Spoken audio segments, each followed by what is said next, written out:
現在地東の沖 1.5 マイル、速度20ノット、帝国通り松山に入港の予定です。了解。ご苦労さん。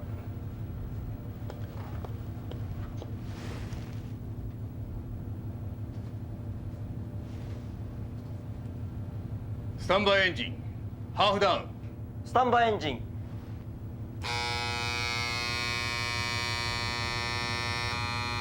スタンバイエンジンさ。ハーフダウン。ハーフダウンさ。ポートイージー。ポートイージー。ポートイーサー。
どうしたんだろうあの子。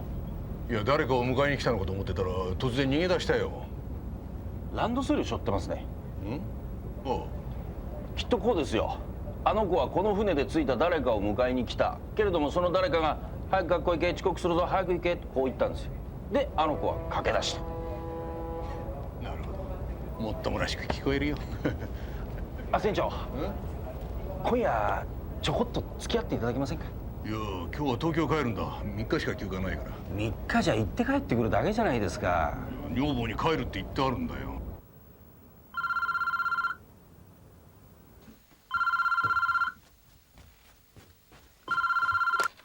はい、もしもし、杉崎です。あ、小島さん。船長がどうしたの？いや実はですね、船長はどうしても奥さんの顔を見に東京へ帰るって言って聞かないんですよ。でも実際のところですね、昨日の正午に松山を出港して午後10時頃